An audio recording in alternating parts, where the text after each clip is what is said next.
All right, so this test is 58, game 2. And it says a company organizing on-site daycare consults with a group of parents composed exclusively of volunteers from among 7 employees. We have F, we have L, M, R, S, T, and V who've become parents this year. And then we have our rules of who is involved and who is not. So for circle slash, we're going to assign slash as being out and circle as being in. So if we're circling it, that means that they are volunteering. If we're slashing it, they are not volunteering. So we're going to go into our first rule, and that says if R volunteers, then so does M. Well, right now, all of these are floaters. They can be assigned to any location right now, and we don't know because we don't have them slashed and we don't have them circled right now. So because the rule only applies to when R volunteers, we're going to make a copy of a world, and we're going to assign R. We're going to assign 1 as in and 2 as out, and that is because we only have these 2 options. It can either be in or it can be out. And so what we're doing is we're creating that copy, so then we have both of those options laid out for us. So if the rule only applies when R volunteers, that means it only applies to world 1 because that is where R is volunteering. So when R volunteers, then so does M, which means we're going to have to circle M as well. That is the first rule. Nothing happens in world 2 because R is out, which means that the rule does not apply. Moving on to rule number 2, it says if M volunteers, then so does T. We go all the way back to world number 1 and we see if we can apply that rule. If M volunteers, then so does T.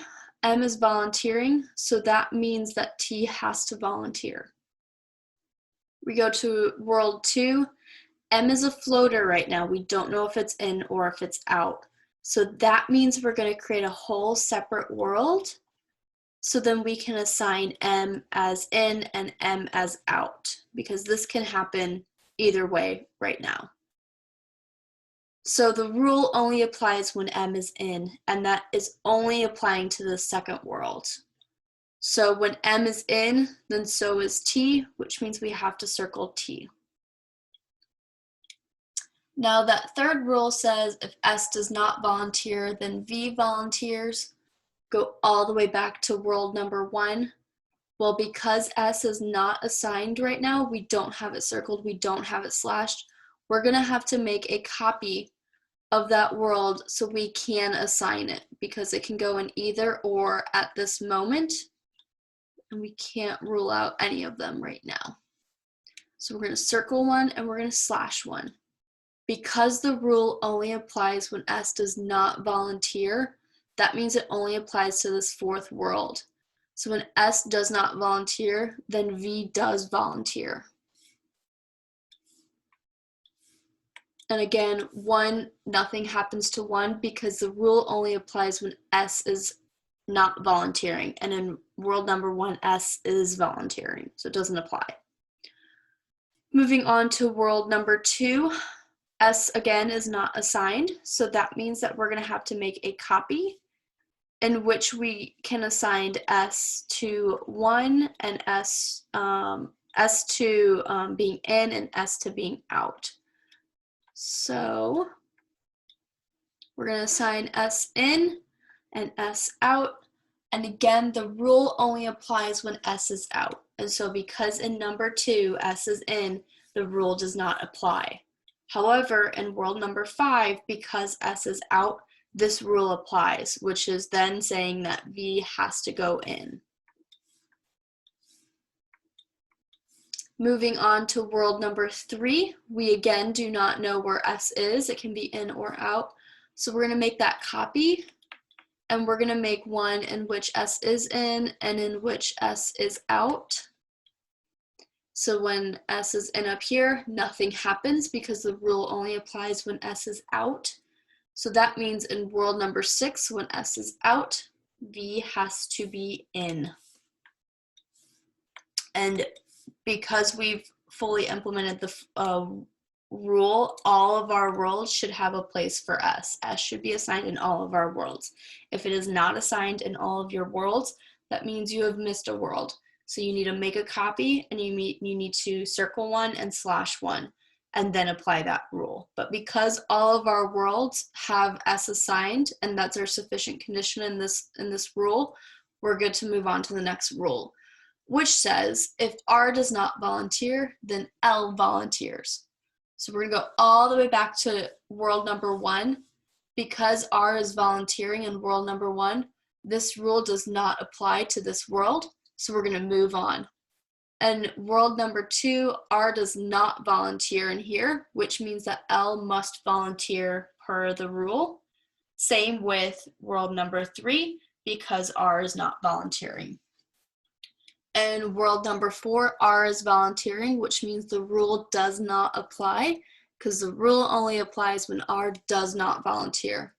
So in 5 and 6, because we have them both not in both worlds, R is not volunteering, we're going to circle L in both of those worlds because that's what the rule says.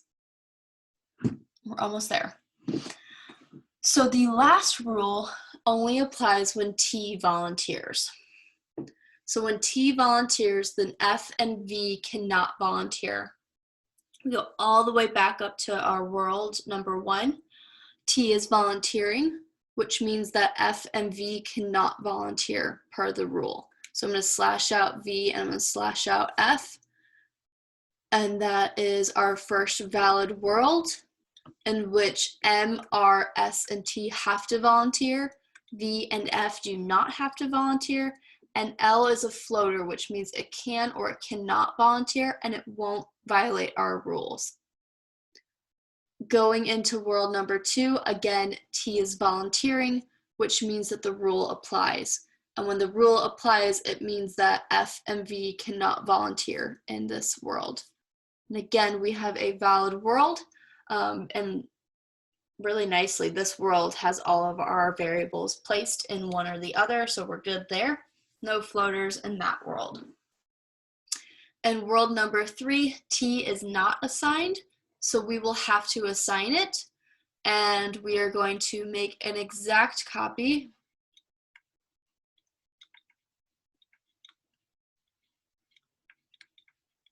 Oops. Okay. An exact copy. And so we're going to assign T being in and T being out. So when the rule applies, it only applies in that third world. And so that means that F and V have to be out.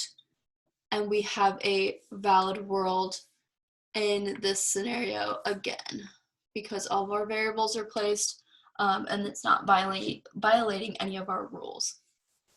Going to that 7th world in which we made our copy, this again is a valid world because we don't know what happens when T is out. So that means that L and S, they have to be in, M, R, and T have to be out, and F and V are our floaters, which means that it can be in, it can be out. It's not going to violate our rules. 4 and 5 are going to be pretty much the same thing. So when the rule applies, if T volunteers, which happens in 5 and 4, or 4 and 5, neither F nor V could volunteer. We can cross out F in both of them, but we have circled V in 4 and 5. I don't care why they're circled because we've already annihilated that rule, that previous rule that had caused it to be circled. So what happens here is 4 and 5 are dead. They cannot exist because it will violate a pre-existing rule, and our game boards have to follow all of our rules. So 4 and 5 are dead. Moving on to 6, the last world in which T is not assigned. Because it's not assigned, we're going to create our copy.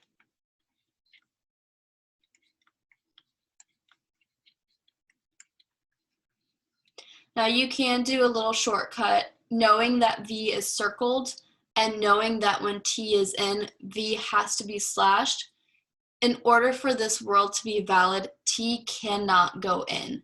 T must be slashed. However, if you feel like that is too much of a mental acrobat for you to do, draw it out. So we're going to circle one, we're going to slash one, and then you can see where I made that inference. When T is in, the rule says that V must be out.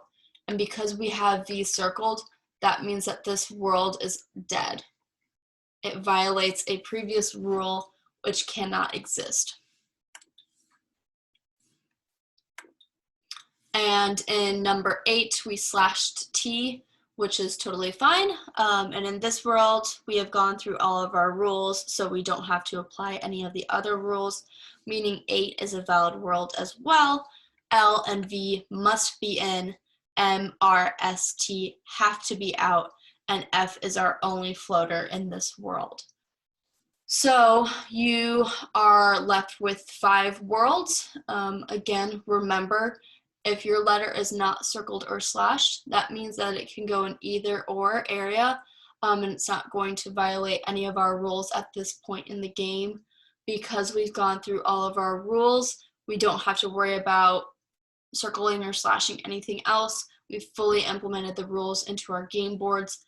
Thus, when we go into our questions, we don't have to look at our rules. We can just look at our diagrams and know for certain that these diagrams will not violate the game, meaning that we can just go straight off of these diagrams when we start answering questions. So good luck answering the questions. Hopefully this helped.